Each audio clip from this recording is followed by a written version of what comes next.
I think this is good enough. Okay, tama, this better? Okay. Of the oral arguments on the anti-terror law, and there's still much work to be done, I suppose. I have prepared my questions in advance and have written them down to help us save time. Okay. Now, I will just read my questions and the points I want to raise to expedite and accelerate the proceedings, at least insofar as my interpellation is concerned.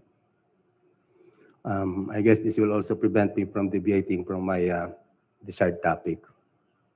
Now, since I am second to the last in terms of seniority, most of the questions, or if not all, have already been asked.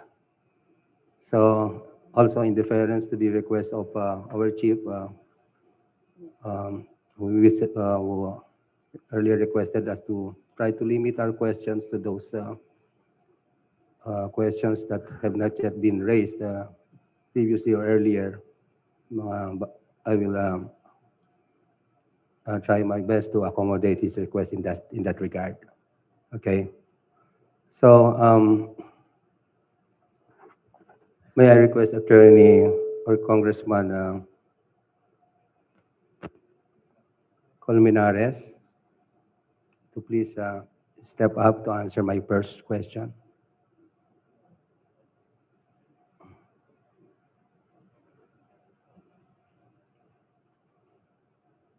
I'm not really sure, Congressman, if this is one of the topics assigned to you to discuss before this court in support of your petition, but nonetheless, you can Yes, ask Your any of the counsel to, Yes, I can ask them, Your Honor. Oo. And also, Your Honor, I'm not feeling quite well. I feel ganun dizzy. ba? O, di ba But na lang? anyway, Your Sige Honor, na. I'll try Because my I best. can ask the I'll other, try my best. sige, try mo natin.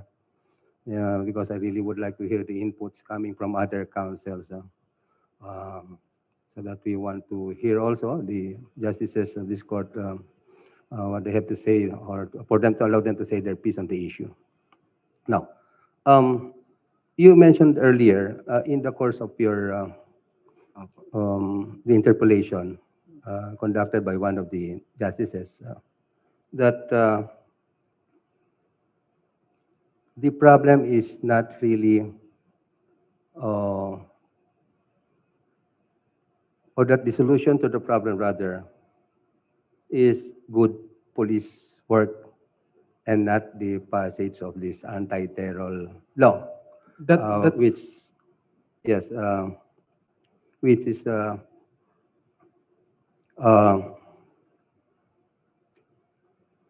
is the solution to the problem caused by terrorism.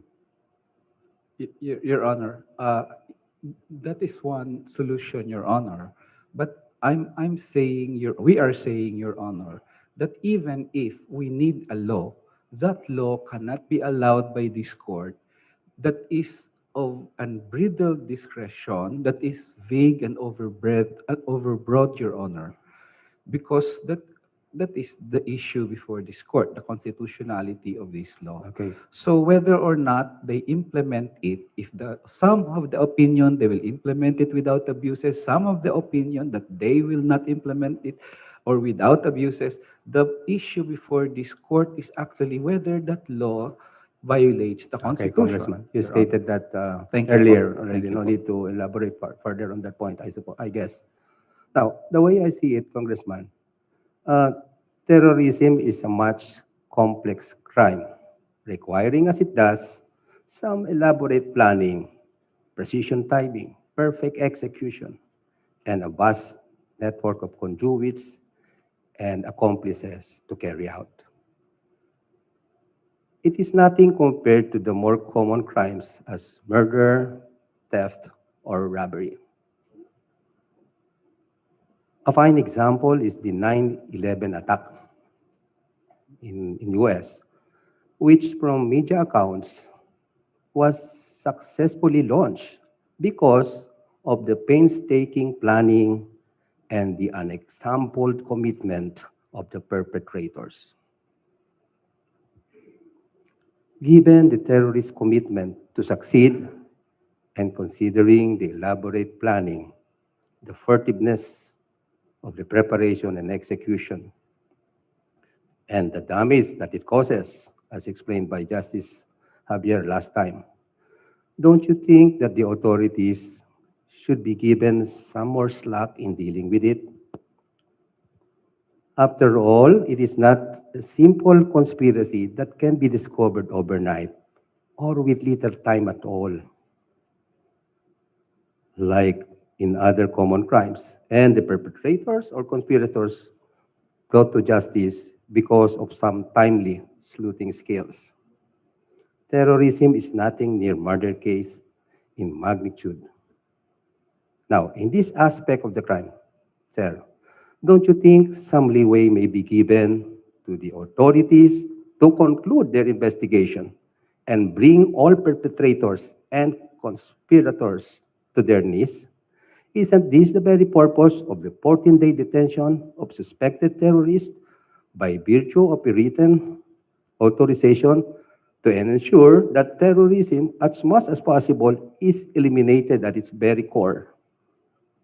The 14-day detention period, if I may conclude my question, sir, in my opinion, is, after all, a valid exercise of congressional prerogative, as earlier discussed, to extend the periods in Article 125.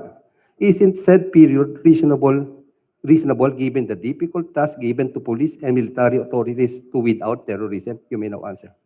Thank you po. They can even claim that, Your Honor, need more tools. But we are saying that even if we question, draconian nga sabi ko yung HSA, it's already allowed po in HSA. The surveillance, the monitoring, the freezing, the opening of bank accounts, they can even arrest a suspect, Your Honor, without warrant. So a foreign terrorist coming over and they're pretty more or less confident that he or she is a terrorist, they can do that under HSA. So their argument, Your Honor, that we need the ATL because we don't have the tools to ferret out these crimes is actually wrong, Your Honor, because they were allowed by various laws, terrorist financing laws, these there's even the chemical and nuclear weapons laws, and so many other Okay, laws okay. under the revised penal code, Your Honor. That was quite impressive, Congressman. Now, moving on to another point. There is an apprehension that the anti-terror law is going to be used as a tool for political persecution. Right? Okay. Is this true, Congressman? Well, it can be used, Your Honor, because is they one of the issues raised. eliminated the safeguard that the terror law cannot be suspended 1-2 months before election and 1 month after. So it can really be Okay. used now because they eliminated that provision, Your Honor. Now, as I gathered in the previous interpolations and the response made by the Council for Petitioners, they advanced the argument that since the members of the Anti-Terror Council are men serving at the pleasure of the President, the say-so of the latter may prove to be the lone basis for the granting of the written authorization to detain an individual, regardless of whether or not there is indeed basis to hold him for the commission of some terroristic acts. In other words, Congressman, there is fear that the anti-terror law might be used not exclusively to deter terrorism, but to silence government critics, which would be possible if members of the Anti-Terror Council would engage in partisan politics and connive with the ruling power for the purpose of effecting groundless arrests and detentions to advance their political agenda. Am I right, sir, that this is precisely one of the arguments against the wisdom of the anti-terror law? Other than the fact that the law is unconstitutional, yes, some people have raised that, although the main issue is constitutionality.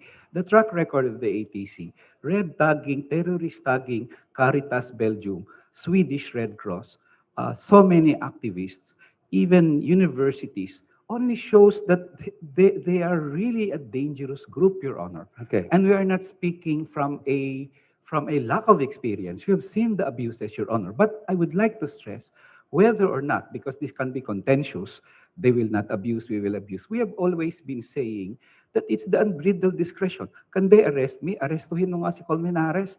Sir, wala naman tayong ebidensya. Di bali na. Pag nag-bail yan, i-restrict lang natin yan sa munisipyo kung saan siya na, i-house arrest natin. Di tapos. Diba? They can use that, Your Honor. Congressman, please try to limit your response Yeah, to sorry, Your to Honor. the Yeah, topic yes, Your Honor. Thank you po. propounded by this representation, please. Opo. No, but there are other factors that would seem to negate these apprehensions. First, this was earlier discussed, there is the presumption of regularity in the performance of official functions, jurisprudentially established as an aid to the effective and unhampered administration of official function. In fact, Congressman, it is said that without such benefit, every official action could be negated with minimal effort from litigants, irrespective of merit or sufficiency of evidence to support such challenge. Now, this is my question, sir. Can we not extend to every written authorization the same presumption of regularity, considering that this benefit is also being observed in all other areas of government administration? That is the problem here, Your Honor, because all their acts have now the presumption of regularity. As I mentioned, Your Honor, there is even no need to really violate the the rights of the suspect, because the law actually makes it legal and lawful for them to violate, like freezing or opening bank accounts Congressman, or Kong, house arrest. So, Kong. Your Honor, while when they do that later, if this terror law is passed, there will be a presumption of regularity, and even our habeas corpus, even our writ of I'll try to be amparo. more specific.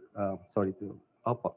Do you suppose, Congressman Colmenares, that the council members would participate or connive with military or police authorities in carrying out an injustice or violation of the law?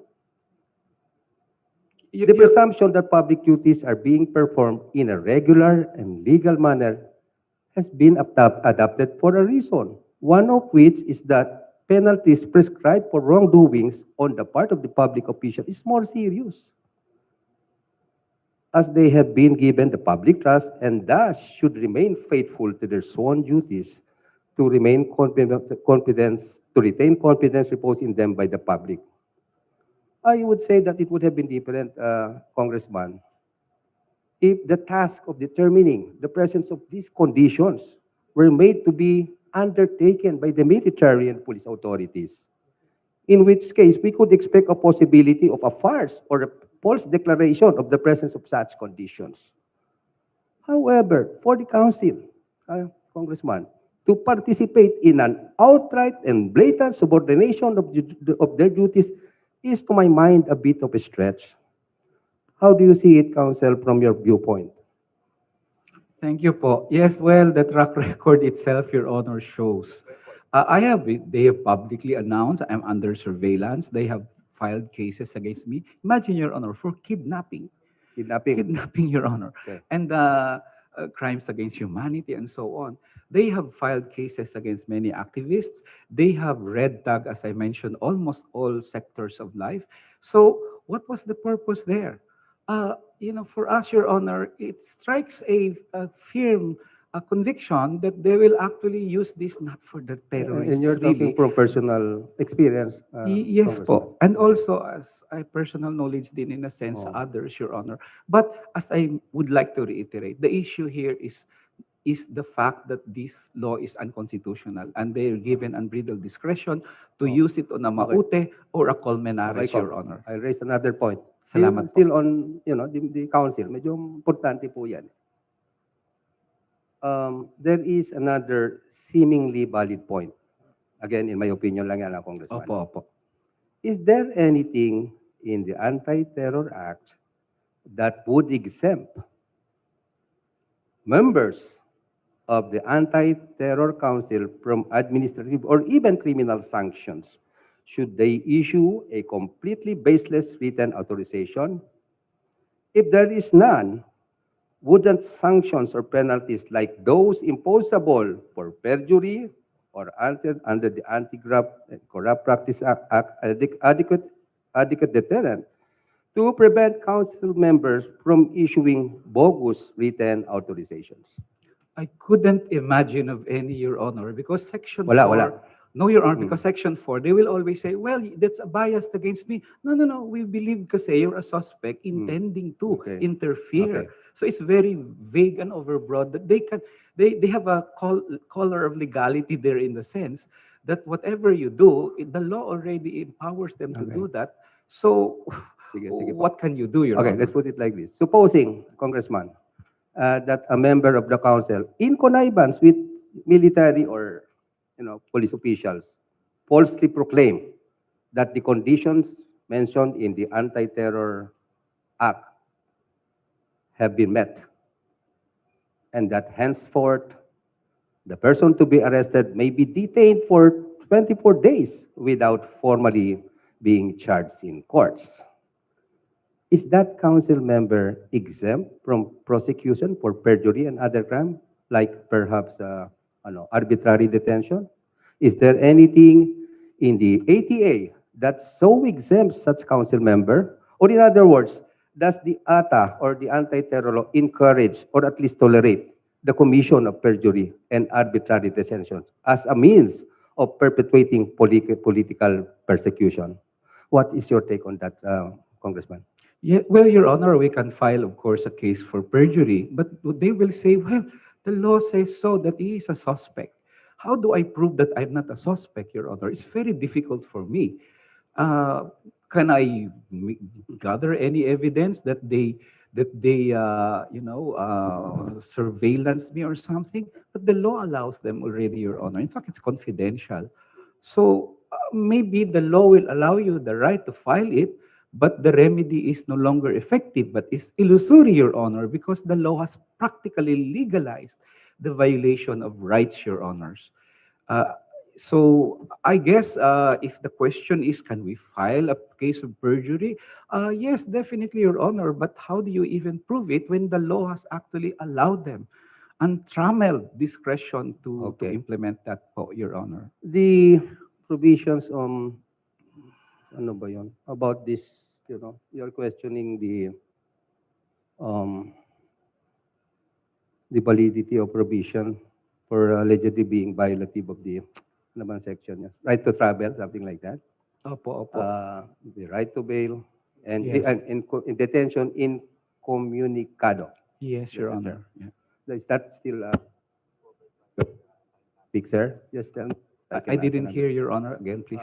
Kasama po ba yan sa assigned topic nyo, Congressman?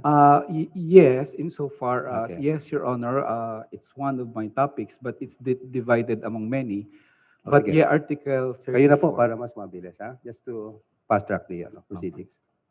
However, Congressman, it appears that travel restrictions under the ATA in the form of a whole departure order is to be imposed by the court upon a showing of probable cause. Tama po? The whole departure order po, yes. So, as in cases where the evidence of guilt is not strong, the limitation of an accused movements to the city or municipality where he or she is residing or the venue of the offense is subject to the court's determination in the interest of national safety or national security or public safety, I'm sorry. In fact, the court may even leave or deny the application to limit an accused movement as it is provided that travel outside such city or municipality may be allowed if authorized by the RTC. Now, this is the question, Congressman.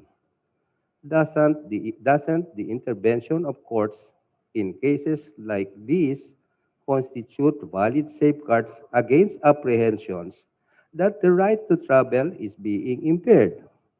Doesn't the Constitution itself provide that the right to travel may be restricted in the interest of national security, public safety or public health. Because as you know, Congressman, liberty is not absolute.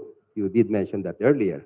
And that and thus doesn't the ATA in providing for travel restrictions if required only by national security to be determined yet even by the court is in fact fully cognizant of the constitutional provision on the right to travel.